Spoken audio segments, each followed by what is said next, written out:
Hello and welcome to my tutorial ebook, Understanding Fractions, where every single problem is linked to a video tutorial. This is problem 1.2, Pizza Stealing Ram. Alright, so here is the scenario. You live in a mountain cabin. You live down here somewhere. I'm not quite sure, but somewhere down here. And up here, look at that ram up there, climbing up there. It's amazing how agile they are. At any rate, here is the deal. Once a month, your dad drives into town and buys pizza for you and your mom. He cuts the pan of pizza into 1/3 parts because there are 3 of you eating the pizza. You all go into the bathroom to wash your hands for dinner, and that's when you hear the front door burst open and the sound of hooves clip-clopping on the kitchen floor. Your whole family runs into the kitchen to see this full-grown ram eating part of your pizza. Okay, so this is a work with me problem. So here's what we're going to do. We're going to solve this problem together. And I'm going to use the pizza here, and I'm also going to draw a box here because on your paper you're going to just draw the box, and I'll show you what I mean by that. But at any rate, here's the deal. You've got this pizza here, and you're breaking it into a fraction. Now, let's talk for a moment about fractions. Fractions always have a numerator on top and a denominator on the bottom, right?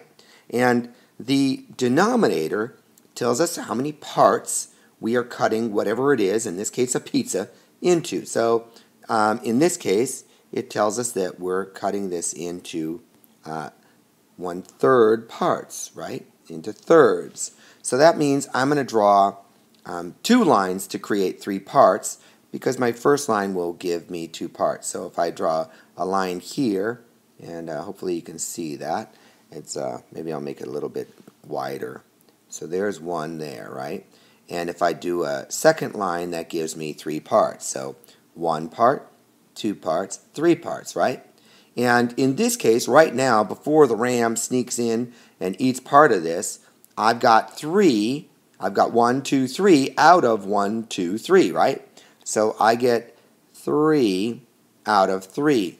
Now what I like to do is I draw a giant 1 around this, and I tell my students that that's the giant 1 because you get 3 out of 3, which is 1 whole part, right?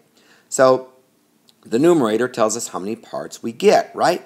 Now, in this case, this sneaky ram, sneaky and agile ram, I might add, sneaks into your kitchen and he eats part of it.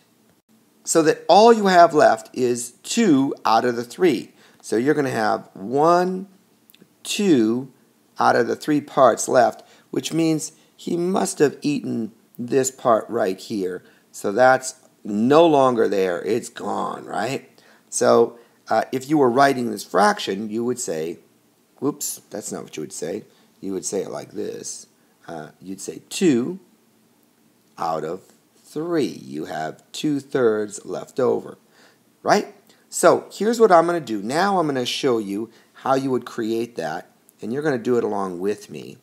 So we're going to create, first I want you to draw just a box, and that box should be all blank inside, right? So the first thing you're going to do is just draw one big box. So I want you to pause this video and go ahead and draw your box, and then hit play and we'll do the next step. Okay, so the next thing you want to do, since you're making this into thirds, right? Into thirds, the denominator's on the bottom, it tells us how many parts. That means you're going to draw 2 lines. So next I want you to draw 1 line across about there and a second line right about there, correct? And then it said in our ebook, it said that there was 2/3 left.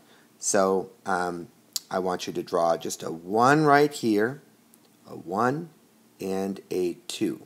So go ahead and draw your lines and draw the 1 and the 2, and then hit play again. Hit pause until you're ready, and then hit play. Okay, so next, what I like to do is I like to use a highlighter, and you can use any color you like, but let's go ahead and use yellow. And if I use yellow, I can highlight this just like that. I can fill one in, and I can fill my second part in, and then that shows that I've got 1, 2 out of 3. And that's all you have to do to illustrate this fraction. So the next one you're going to do is going to be an on your own problem. So you'll do the whole problem by yourself and then watch the video. And if you make any mistakes, no worries, just pause the video and fix it. But that's how you do this one. So once you're done drawing, coloring this in, you're all good to go. And I'll see you next time.